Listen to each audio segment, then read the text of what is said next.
¿Cómo están? Bienvenidos a un nuevo video de tu canal, mi canal Cristian Toriasi, de teología, teología cristiana, teología arminiano-wesleyana, vida cristiana, un poco de apologética y todo lo que pueda servirte para tu desarrollo espiritual, intelectual y tu desarrollo total como cristiano y como persona.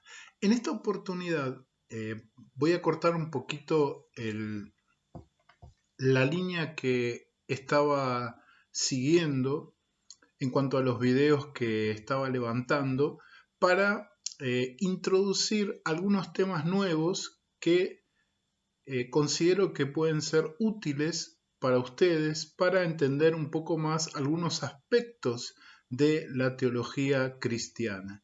Y en esta oportunidad quiero comenzar con un análisis de lo que sería la escatología.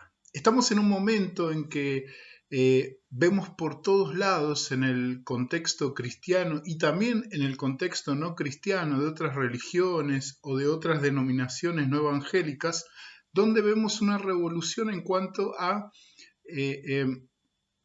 esa preocupación por lo que pasó de la pandemia y un montón de cosas que está pasando, la guerra entre Rusia y Ucrania, la crisis económica, y todo eso nos lleva a el apocalipsis, a ese tiempo final, a las profecías bíblicas. Algunos van, como le dije, a cosas no cristianas como las profecías de Nostradamus y otros que dicen que este es el último tiempo, que Jesús ya viene, que es el fin del mundo, que todo va a terminar, que un asteroide va a impactar sobre la Tierra y va a destruir todo. Algunos ponen fecha para eso. Entonces yo creo que es conveniente que podamos exponer desde una postura teológica coherente lo que es la escatología, sus distintas posturas y desde mi perspectiva, que es la perspectiva cristiana arminiano-wesleyana, específicamente de las iglesias de santidad, proponer una escatología que pueda ser coherente con la visión cristiano-wesleyana que se sostiene principalmente por la soteriología, es decir, por el enfoque de la salvación, la plena salvación. Porque, como habrán visto, el enfoque de las iglesias arminiano-wesleyana, la iglesia metodista, las iglesias que conformamos el amplio grupo del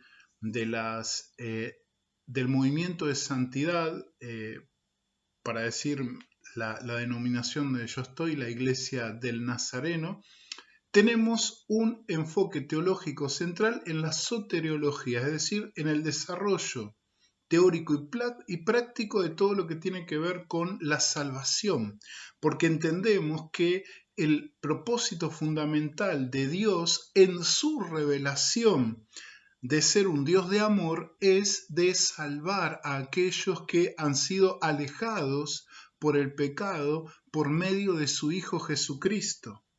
Y la escatología tiene que estar vinculado con ese propósito escatológico. Soteriológico. Tiene que estar vinculado. No puede estar divorciado. No puede ser parte. Nosotros no tenemos una esperanza, y cuando digo nosotros no me estoy refiriendo solamente a los que pertenecemos al punto de vista wesleyano, sino que me refiero a la iglesia, me refiero a todo cristiano que tiene su base en la escritura. No tenemos nuestra base escatológica solo en el hecho de que el mundo va a acabar y va a haber otro mundo. No, hay una esperanza de salvación. Los profetas, el mismo Jesús, los apóstoles, el Espíritu Santo ha mostrado detrás de todas esas visiones y profecías escatológicas la voluntad del Padre de salvar al ser humano. No que todos vamos a ser salvos, sino que el Padre quiere que por medio de Jesucristo y en el actuar de su Santo Espíritu, todos puedan salvarse, todos puedan tener la posibilidad de ser receptores de ese amor salvador, transformador, renovador que se da en la persona de Jesucristo y que transforma y cambia las vidas de las personas. Así que vamos a hacer un estudio breve, o sea, esto es para mucho, pero vamos a hacer un estudio breve de lo que es la escatología, de las diferentes posturas escatológicas y la visión escatológica wesleyana. Y obviamente mi propio punto de vista, pero yo ya lo he manifestado varias veces, pero no tengo ningún problema en volverlo a reiterar. Así que si te gusta este video, deja un like y por favor compartilo para que otros puedan ser parte de este canal o puedan ser bendecidos por el contenido. Bien, vamos a comenzar obviamente por el principio, definiendo lo que es la escatología. Entonces, ¿qué es la escatología? Primero hay que ir hacia el contexto etimológico. La palabra escatología, obviamente que deriva del griego, de otra palabra, que es la palabra escata, que significa las cosas últimas. Es decir, que la escatología, como parte de la teología, porque la escatología es parte de la teología, estudia las cosas referentes a Dios y a su orden, pero en lo que tiene que ver con lo porvenir, con lo venir, por lo que está por venir, no con lo que es ahora, sino que tiene que ver con el estudio de aquellas cosas referentes a Dios y a su plan para la creación, pero por venir. Entonces, se enfoca en el análisis de los eventos previos y posteriores a ese evento escatológico que es la parucía o la segunda venida de nuestro Señor Jesucristo a la tierra.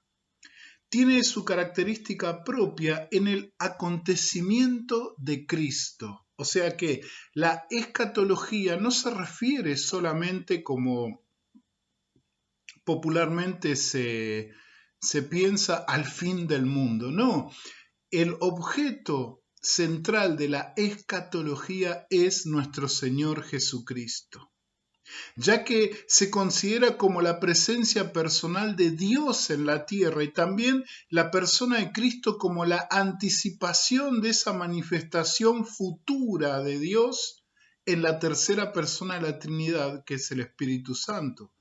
Desde sus comienzos, la fe cristiana consideró a la resurrección de Cristo no solo en relación al pasado, como el cumplimiento de esas profecías que apuntaban a ese evento, sino en relación al futuro, como anticipación y garantía de la salvación venidera de todos aquellos que lleguen a creer en Él.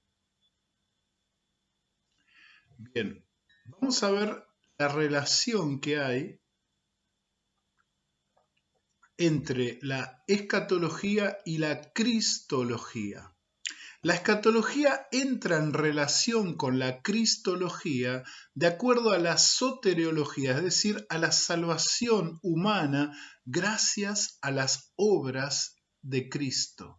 La resurrección de Cristo es el único acontecimiento definitivo de toda la historia de la salvación. Su resurrección ha de extenderse a los que pertenecen a Cristo Jesús. Según el apóstol Pablo, nuestro Señor Jesucristo ha resucitado entre los muertos y por ende la muerte ya no influye en él. De esta manera Cristo en su resurrección es el acontecimiento escatológico en sí, el máximo escatón de la salvación que Dios ofrece a los seres humanos.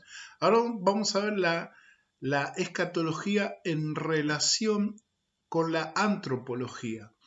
Sabemos que la resurrección es un acontecimiento histórico y salvífico, que es lo único que nos permite hablar de las cosas que están más allá de la muerte, es decir, de las cosas que son trascendentes, más allá de esta realidad material. El miedo a la muerte radica en pensar que al carecer de cuerpo tampoco tendremos conciencia de existir. Tenemos miedo de que con la muerte corporal dejemos de tener un yo consciente. Entonces, si el hombre siente que vive en cuanto a lo que aspira y proyecta, ¿qué sentido tiene esforzarse en una vida que habrá de terminar con la muerte? Esta esperanza de una vida continua después de la experiencia de esta vida material le da eh, la la propone Cristo a través del evento de su muerte propiciatoria y su victoriosa resurrección.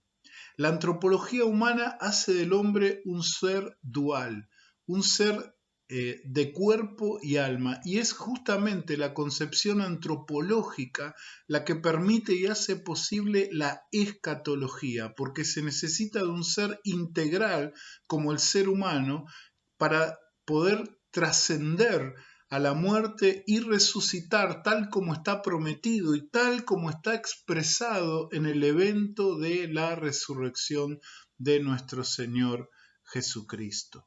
Y obviamente la, la, la relación cristológica con la escatología está en el evento futuro de la parusía o segunda venida de Cristo.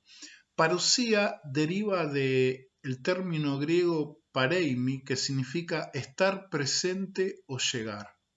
Antiguamente el helenismo utilizó esta palabra para referirse a la manifestación en la tierra de las personas divinas, así como para designar la entrada triunfal de los reyes, los conquistadores, etc.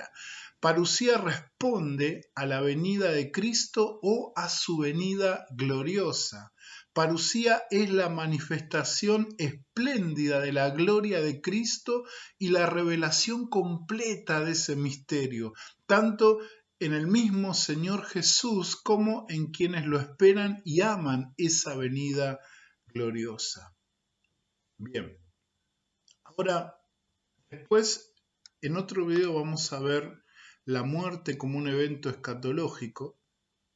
Ahora yo lo que quiero enfatizar es en las posturas escatológicas. Ya hemos visto la relación de la escatología con otras partes de la teología como la cristología y la antropología. Vamos a ver las posturas escatológicas que están vinculadas con un evento que aparece en el libro de Apocalipsis en el capítulo 20 y que este evento, este pasaje, marca o es eje como para poder como para poder esbozar una postura escatológica. Entonces, vamos a ver el milenio o los 1000 años como el eje por el cual se han alzado por lo menos 3 posturas escatológicas y de estas 3 han salido otras subposturas, pero vamos a ver específicamente estas 3 y por ahí vos te enmarcás en cualquiera de ellas. Podemos hacer un análisis global de estas 3 posturas. La escatología ha impulsado a lo largo de la historia de la Iglesia diversas formas y escuelas interpretativas que pudiesen lograr un acercamiento más profundo a las cosas por venir que Dios ha revelado en su santa palabra. En especial, como te dije, el capítulo 20 del libro de Apocalipsis como eje escatológico.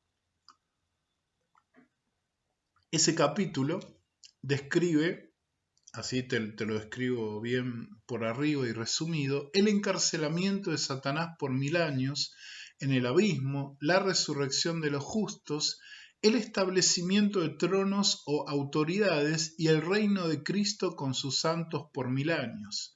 Después describe la liberación del diablo de su prisión, su último esfuerzo por engañar a todas las naciones y su última rebelión contra Dios. Entonces, en la última parte de la primera parte del capítulo 20, el Señor envía el fuego del cielo que consume a sus adversarios humanos y el diablo es arrojado al lago de fuego o Guena de fuego, donde es atormentado para siempre con sus dos esbirros, la bestia y el falso profeta. Acto seguido se realiza el último acto judicial del Señor sobre todos los muertos que resucitan, cada uno es juzgado según sus obras, y el que no se haya inscrito en el libro de la vida es arrojado al lago de fuego. Bien, la interpretación de este pasaje ha suscitado diversas corrientes escatológicas que no solo se suscriben al pasaje en particular, sino a todos los eventos relacionados con la segunda venida de Cristo, el reino, el juicio, el estado eterno, la tribulación, etc. Como te dije, se reconocen por lo menos 3 posturas principales. Estas posturas, tal vez las conoces, son el amilenialismo, el postmilenialismo y el premilenialismo. Vamos a comenzar con el amilenialismo. La postura amilenial es la que predomina en la iglesia contemporánea. La iglesia católica romana, la iglesia ortodoxa y una gran parte del protestantismo se adhiere a esta postura.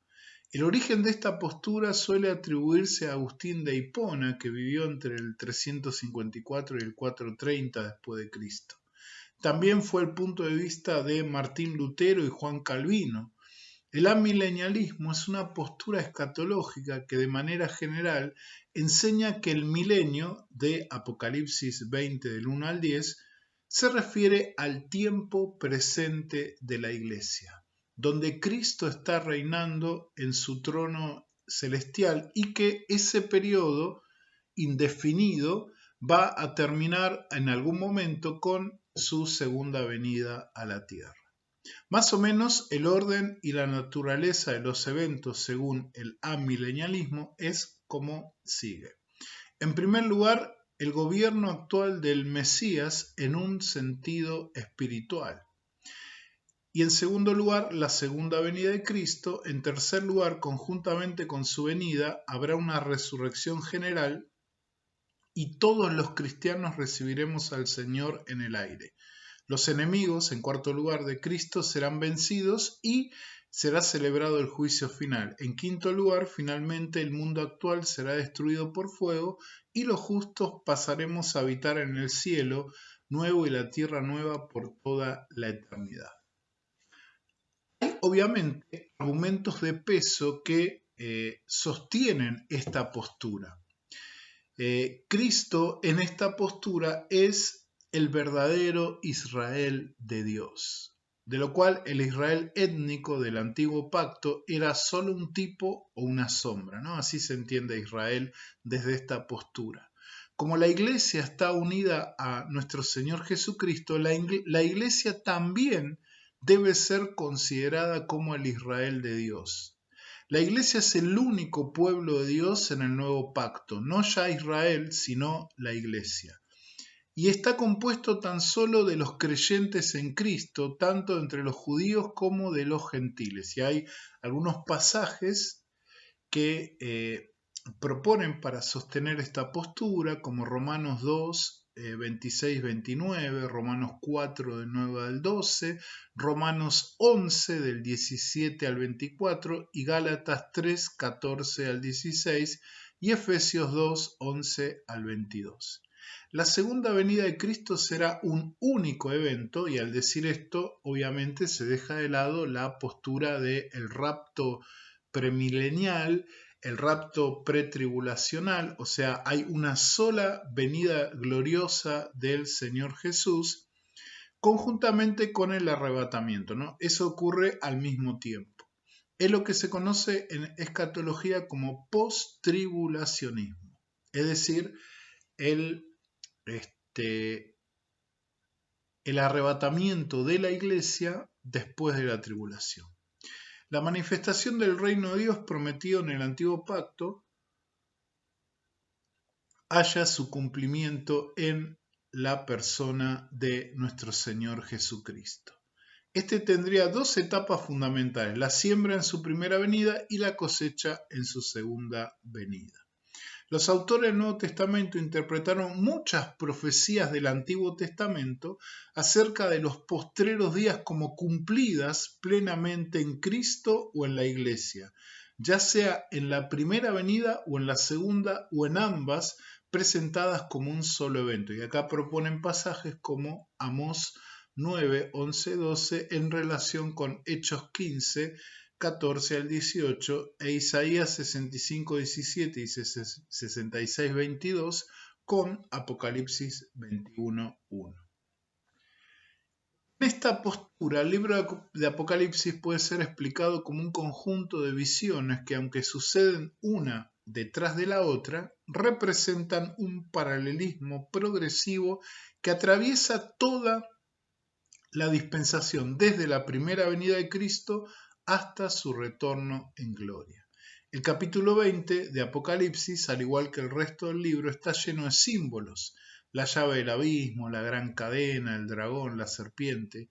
Y en la Biblia el término 1000 muchas veces es usado en forma simbólica, de modo que los 1000 años de Apocalipsis 20 pueden estar indicando un periodo largo pero definido de tiempo. La atadura de Satanás, que aparece en los primeros versículos del capítulo 20, durante la era presente del Evangelio significa que en primer lugar él no puede evitar la propagación del Evangelio y en segundo lugar que Satanás tampoco puede juntar a los enemigos de Cristo para atacar a la iglesia. Las almas mencionadas son las de los mártires que mueren por el Evangelio y que vuelven a vivir en el sentido que ya no son parte de este mundo en el cual murieron, sino que reinan con Cristo en el cielo. Y al final de esa era todos van a resucitar. Tal vez vos tengas esta postura y está bien. Después voy a hacer un análisis global y vamos a ver que no importa la postura que tenga. El tema es que nuestra creencia tiene que estar fundamentada en la esencia de lo que es la escatología, que es nuestro Señor Jesucristo y su resurrección y su segunda venida. Vamos a ver la otra postura escatológica que se conoce como el postmilenialismo o la postura o la postura positiva, como se la conoce, de la escatología.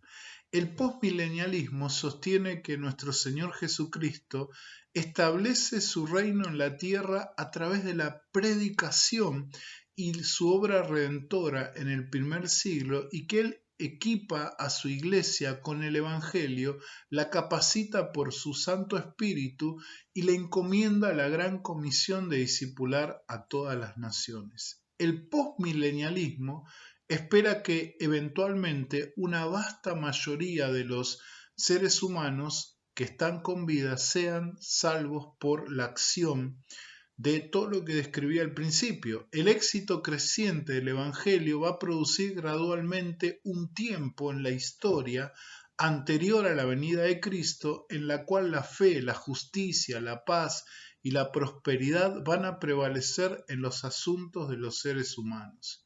Luego de una extensa era de tales condiciones, el Señor regresará en forma visible, corporal y gloriosa para ponerle fin a la historia con la resurrección y el juicio final, luego del cual sigue el orden eterno, tal como está en Apocalipsis 21. El postmilenialismo sostiene que el Señor Jesús funda su reino mesiánico en la tierra durante su ministerio terrenal y por medio de sus labores redentoras. Su establecimiento del reino de los cielos cumple las expectativas proféticas del Antiguo Testamento con respecto a el reino venidero que tanto se menciona allí en los evangelios sinópticos.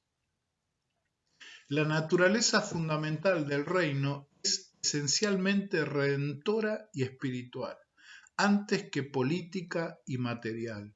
Aunque tiene implicaciones para la esfera política, algunos postmilenialistas consideran a la Iglesia como un reino en competencia con las naciones en forma geopolítica por el dominio del mundo. Para ellos, Cristo gobierna su reino espiritualmente en y a través de su pueblo en el mundo, lo mismo que por su providencia universal, muy parecido a la postura amilenial. Debido al poder intrínseco y al diseño de la redención en Cristo, su reino va a ejercer una influencia transformacional en la cultura y en la sociedad humana. Esto ocurrirá a medida que más y más gente se convierta a Cristo. La clave, en primer plano, es la regeneración, la propagación del Evangelio y la conversión de los seres humanos y las naciones en su conjunto por medio de la predicación de la palabra. El postmilenialismo anticipa confiadamente un tiempo en la historia en la Tierra, continúa con el presente, en el cual el mismo Evangelio que ya está operando ganará la victoria final por toda la tierra, cumpliéndose así en plenitud la gran comisión. Cree que una abrumadora mayoría de personas y naciones será cristianizada y la justicia va a abundar, las guerras van a cesar y la prosperidad y la seguridad van a florecer. Se va a distinguir por la recepción universal de la verdadera religión y la sujeción ilimitada al cetro del señorío de Cristo. Será un tiempo de paz universal y que además se va a caracterizar por una gran prosperidad material. Bueno, es por eso que yo le decía que esta postura se la considera siempre muy positiva, una postura triunfadora, una postura de avance de la iglesia, ¿no? Y muchos dicen que el reino de Dios, profetizado y predicado por los apóstoles y por la iglesia a lo largo de los siglos, se va a establecer a través de la victoria de la iglesia por medio de la predicación tal como lo expliqué en los puntos anteriores. Por eso esta postura la eligen muchos porque tiene que ver con la eclesiología, es decir, con la forma de ser de la iglesia, con su mandato, con su propósito y escapa un poco de lo que tiene que ver con esos eventos catastróficos, con el final, con los juicios. Obviamente no deja de lado el hecho que eso va a ocurrir por lo menos un poquito antes de la segunda venida de Cristo, pero hace hincapié en el triunfalismo del pueblo de Dios acá en la tierra. Obviamente esta postura, bueno, después vamos a hablar un poquito más, pero esta postura tuvo sus encontronazos contra la realidad, tuvo sus choques contra la realidad de este mundo, ¿no? El hambre, la persecución en contra de la iglesia, el avance del posmodernismo, el avance de las ideologías, el decaimiento, no solo moral, sino también ecológico, el desgaste ambiental y todo un conjunto de cosas que al parecer no dan pie o no le permiten dar pie a esta postura de que con el avance del Evangelio todo va a ir bien, con el triunfalismo del Evangelio todo va a ir bien. Obviamente va a haber una victoria final. Eso lo entienden las tres posturas, pero cada una de ellas tiene su enfoque. El amilenialismo, un enfoque espiritual, el postmilenialismo, un enfoque un poco más terrenal, espiritual y terrenal, y que descansa mucho en la esperanza del avance de la sociedad humana, obviamente con el empuje del Evangelio, ¿no? Y por último tenemos el premilenialismo.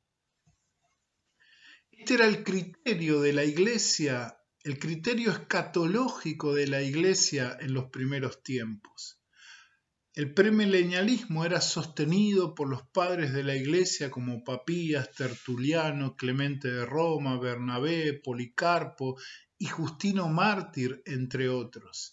Esta etapa antigua de la postura premilenial se la conoce como el premilenialismo histórico, porque tenemos por lo menos dos premilenialismos, el premilenialismo histórico y el premilenialismo dispensacionalista. A partir del siglo IV comienza a consolidarse la postura amilenialista, como mencioné, por Agustín de Hipona, y que será la dominante hasta entrado el siglo XIX.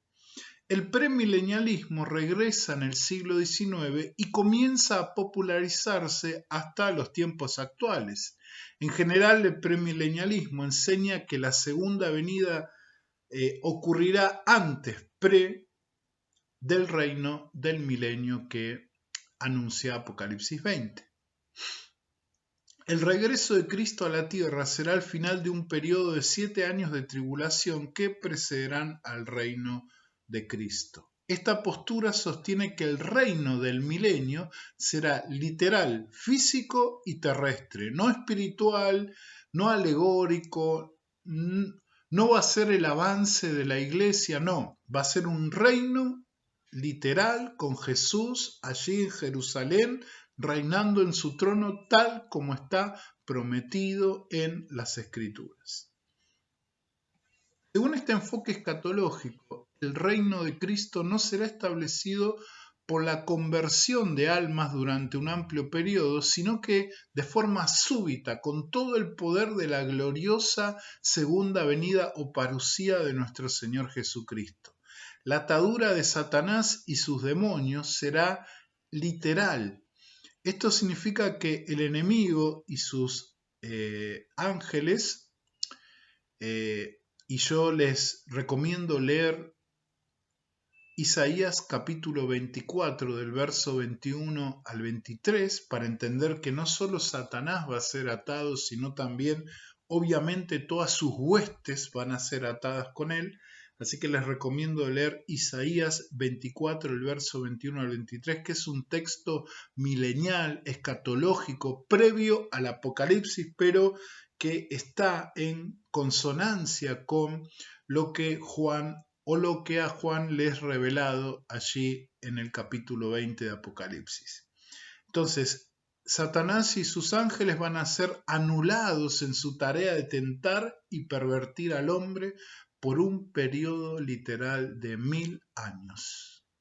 La maldición edénica será revertida, el pueblo de Israel será restaurado a su antiguo territorio en forma plena y el Señor Jesús reinará con justicia, paz y gozo desde Jerusalén. Y hay, como marqué en las otras posturas, pasajes que apoyan esta postura, como el Salmo 72, versos 1 al 17, Isaías capítulo 2, versículos 2 al 4, capítulo 9, verso 7, capítulo 11, versos 1 al 9, capítulo 32, versículos 1 y 2, Jeremías 23, versículos 5 y 6, Ezequiel capítulo 34, versículo 23, Oseas 3, versículo 5 y Joel 3, 16, 18 y por último Zacarías 14, versículos 9 al 11. El premilenialismo histórico y el premilenialismo dispensacional son dos sistemas diferentes de la escatología. Acá hay algunos ejemplos de las diferencias que existen entre estas dos formas de acercarse a los eventos de la segunda venida de Cristo. El premilenialismo histórico enseña, en general, que la Iglesia estaba en la anticipación de la profecía del Antiguo Testamento. O sea, Israel y la iglesia eran uno. Israel era una forma de la iglesia. Mientras que en el dispensacionalismo se enseña que la iglesia casi no se menciona por los profetas del Antiguo Testamento. El premilenialismo histórico enseña que la época actual de la gracia se predijo en el Antiguo Testamento. El dispensacionalismo sostiene que la época actual fue inesperada en el Antiguo Testamento y por lo tanto es un gran paréntesis que se introdujo en la historia porque los judíos rechazaron el reino por haber rechazado al Mesías. El premilenialismo histórico enseña acerca de un milenio después de la segunda venida de Cristo, pero no está muy preocupado con la clasificación de otras épocas de la historia. Generalmente el dispensacionalismo enseña 7 divisiones del tiempo. La época actual es la sexta de las dispensaciones. La última de ellas será la época del milenio después de la segunda venida de Cristo. El premilenialismo histórico afirma que el arrebatamiento es post-tribulacional.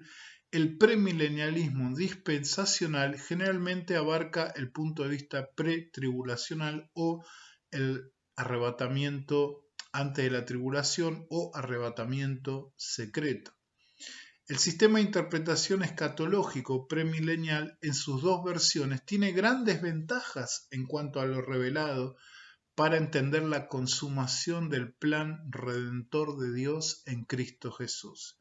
En primer lugar, este sistema fue el primero que elaboró la Iglesia para tener un entendimiento más claro de las enseñanzas del Antiguo Testamento, del Mesías y los apóstoles en cuanto al tiempo final y las promesas del reino de Dios.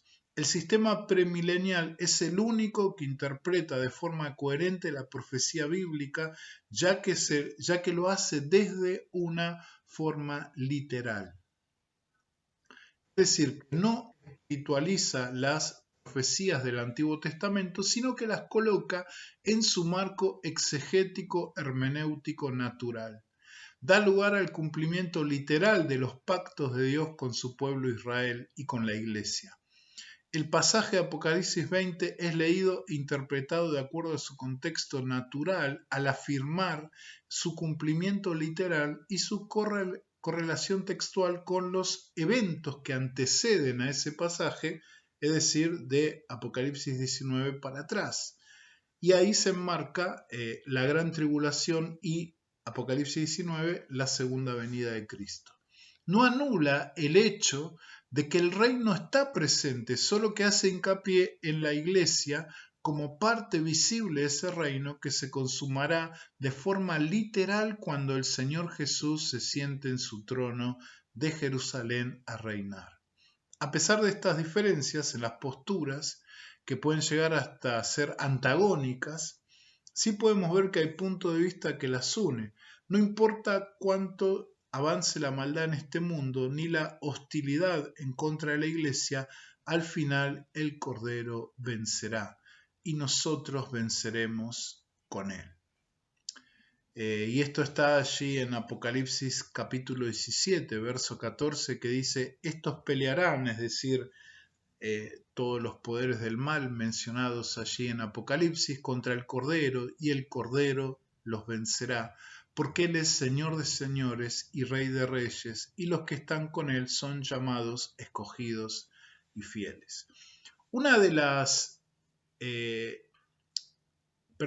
los defectos que se le achaca a esta postura es que es una postura pesimista, es una postura que no permite el avance triunfal del Evangelio, tal como, por ejemplo, lo permite la postura postmilenialista, que dice que el reino se instaura por el triunfo del accionar de la gran comisión en el mundo, y que como el premilenialismo dice que la iglesia va a ser arrebatada ante la tribulación y va a ser un periodo de juicios, va a ser un periodo de angustia, de dolores de parto, entonces el premilenialismo propone la derrota de la iglesia, propone que muy pocos se salvarán. Ahora, quiero hacer un análisis general. Estas tres posturas, quizás uno pueda sentirse que puede entender la escatología bien en una de estas tres posturas. Pero como dije hace un ratito, estas tres posturas tienen en común que Cristo va a venir otra vez y que Cristo va a reinar y vencer a todos los poderes contrarios a Él. Los va a vencer. De una forma u otra, la victoria es de nuestro Señor Jesucristo. Y no anula el accionar de la iglesia ni la posición del pueblo de Dios, ya sea Israel o la iglesia. Porque Dios tiene su pueblo escatológico o antropológico para poder glorificarse en este tiempo. Y obviamente yo me identifico escatológicamente con el premilenialismo dispensacional. Y esto ha sido una paradoja en el análisis de esta postura porque a principios del siglo XX muchos de los movimientos de santidad adhirieron a el premilenialismo dispensacional, aun cuando muchas de sus posturas o de sus demarcaciones teológicas son un poquito adversas a nuestro pensamiento wesleyano. Por ejemplo, el hecho de que hay un programa fijado y que cuadra más con la visión de la predestinación calvinista que con la visión arminiana de que cada persona tiene una responsabilidad en cuanto a su salvación, en cuanto al devenir de la historia del mundo, y que Dios no es que tiene un libreto, sino que Dios da empujes de gracia por su naturaleza de amor. Parece que hay como una contradicción entre la postura dispensacional y esa postura arminiana, ¿no? Y muchos wesleyanos van por quizás la postura postmilenial o amilenial más que la premilenial, por lo menos desde los ámbitos más académicos, pero popularmente casi todas las iglesias del movimiento de Santiago, por lo menos lo que yo veo en mi iglesia, en mi denominación, todos tenemos esa creencia popular de que la iglesia va a ser arrebatada antes de la segunda venida de Cristo y de la tribulación, de que va a venir un anticristo, de que las cosas van a ir de mal en peor. Ahora, yo creo que podemos tener una postura premilenial, dispensacional en parte, como la tengo yo, sin que eso interfiera con las presuposiciones wesleyanas, con la responsabilidad individual, con el libre albedrío, con la gracia preveniente y con el enfoque soteriológico que tenemos nosotros los cristianos wesleyanos. Principalmente en el hecho de que nosotros entendemos al reino de Dios que está ligado a estas posturas escatológicas, entendemos al reino de Dios como presente y futuro. Es cierto que hay muchos premilenialistas que entienden el reino de Dios como algo futuro. O sea, los más radicales dirían, bueno, el reino de Dios va a ser cuando Cristo se siente en su trono allí en Jerusalén a reinar tal como dice, no sé, Isaías capítulo 2, Miqueas capítulo 4, que habla de que el monte de la casa de Jehová será cabeza de las naciones. Bueno, yo también lo creo así. que el reino de Dios va a tener su expresión literal en el evento de la segunda venida de Cristo y en el reino milenial. Pero eso no quiere decir que el reino de Dios ya esté activo ahora, que el reino de Dios ya esté entregando la ciudadanía a todo aquel que quiera ser parte de ese reino antes que nuestro Señor Jesucristo venga a reinar, porque como te dije, la escatología tiene como centro no los eventos catastróficos, sino la persona de nuestro Señor Jesucristo. Y dos eventos fundamentales: su resurrección de entre los muertos y su segunda venida. Tener presente esas dos cosas para tener una idea clara acerca de la escatología que pueda combinar. No es necesario que vos seas un premilenialista puro. Conozco pocas iglesias que establecen en sus libros de disciplina, en sus manuales, que establezcan que su visión escatológica va a ser premilenial, dispensacional, así como es, pura y dura. No. Uno puede tener una apertura escatológica porque son eventos que todavía no ocurrieron. Ahora, no tenemos que dejar de lado el hecho de que el evento escatológico es la resurrección de Cristo y va a ser su segunda venida. Entonces, toda postura que cuadre con el evento de la resurrección de nuestro Señor Jesucristo, que implica la actuación de la iglesia y la expresión del reino de Dios a través de la iglesia, no que la iglesia es el reino, sino que se expresa el reino de Dios a través de la predicación de la iglesia, y hoy millones a través del evangelio de Cristo pueden ser salvos y ser parte de ese reino. Entonces estás dentro de una postura escatológica correcta y concordante con la escritura. Y puede ser premilenial, porque los premilenialistas dispensacionalistas esperamos que Jesús venga y se lleve a la iglesia. En cualquier momento la iglesia va a dejar de estar. También puede ser que no ocurra eso. Por eso te digo que la escatología está basada en eventos que todavía no sucedieron. Pero uno puede darle su impronta teológica que obviamente concuerde con lo que dice la Escritura y con la esperanza en general de la Iglesia, ¿no?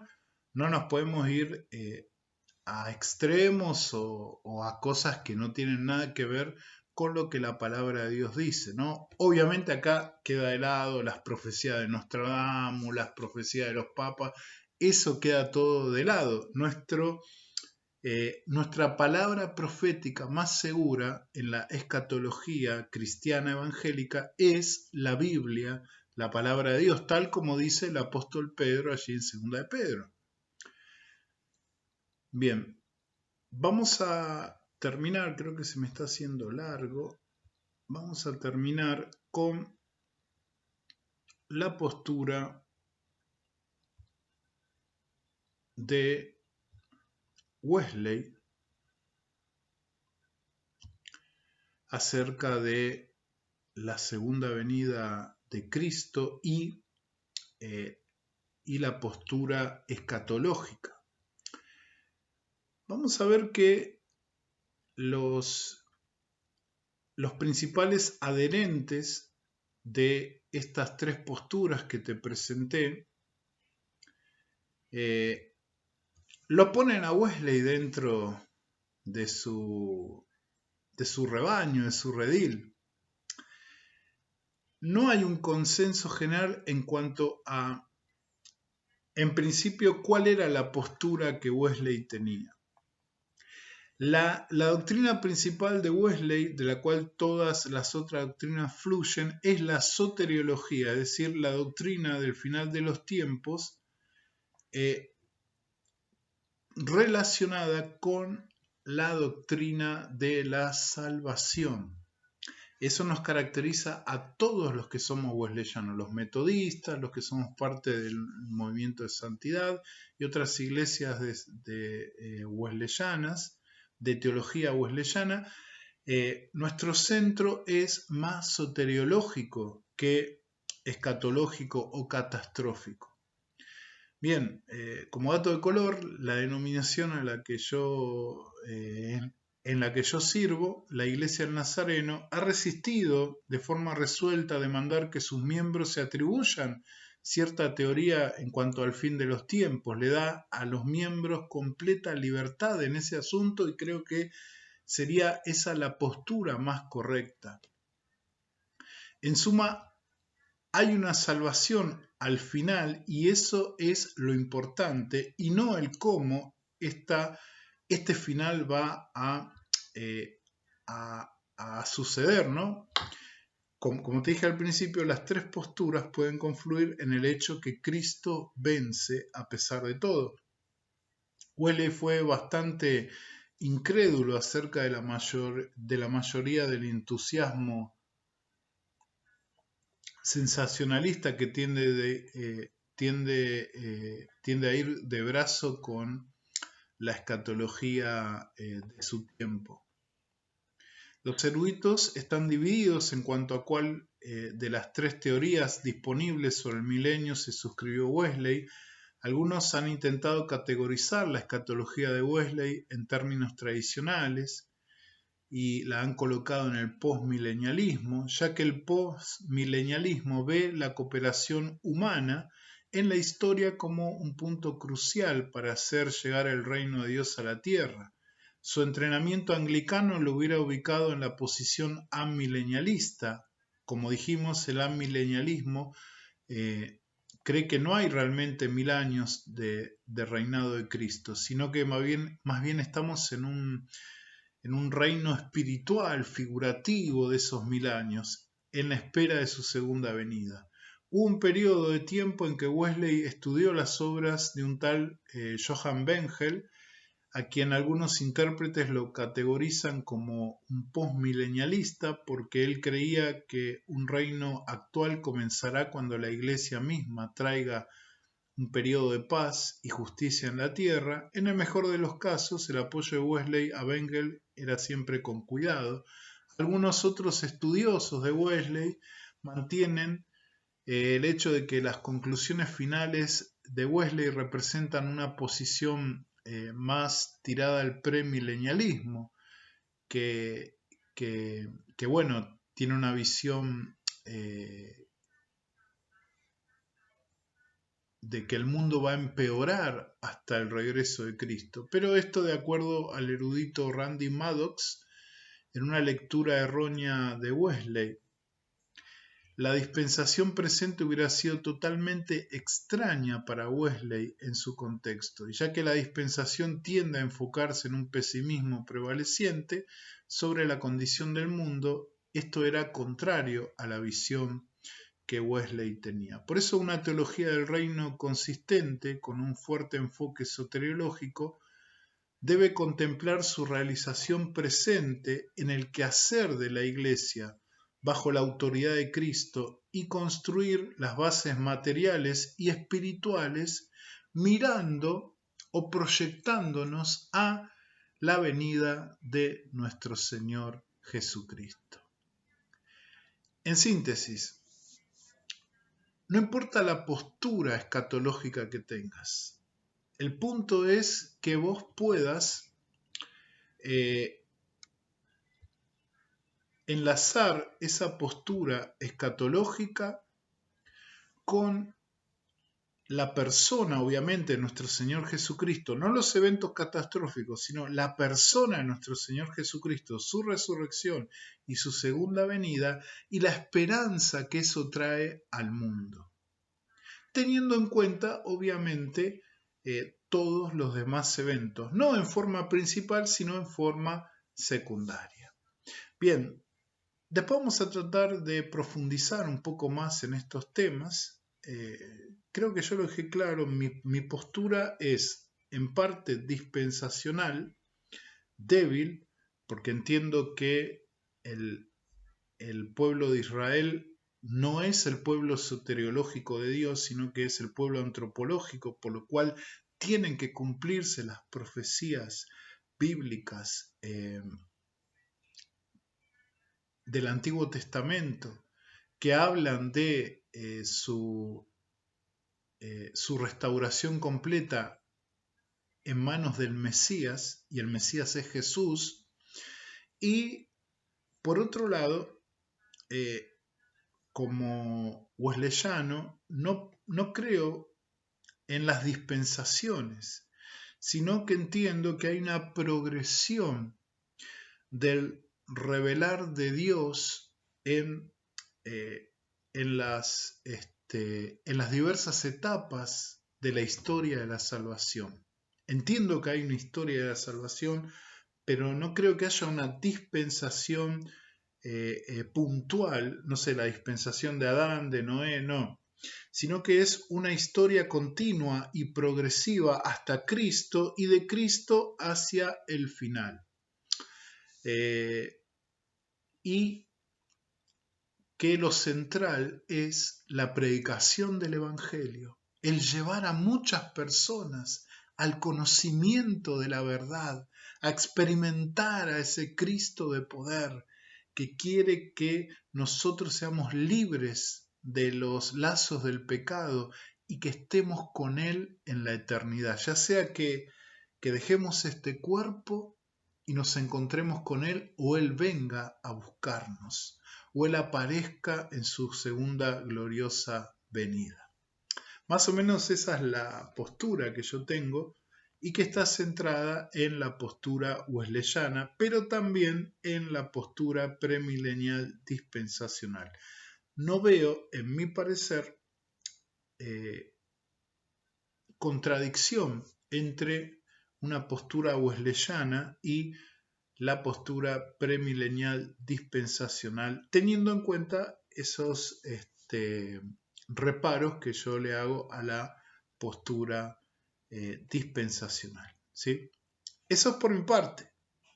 Yo he hecho una exposición y te animo a que puedas buscar todas las fuentes, libros y materiales serios que te ayuden a encuadrarte en una postura correcta. El punto es que Cristo siempre sea el centro, su resurrección y su segunda venida. Como siempre, si te gustó este video, te animo a que lo compartas, dejes un like y si no lo hiciste, suscríbete para que este canal pueda seguir creciendo. Hace doble clic en la campanita para que te puedan venir las notificaciones de próximos videos que voy a estar levantando. Que Dios te bendiga y nos vemos en el próximo video. Chao, chao.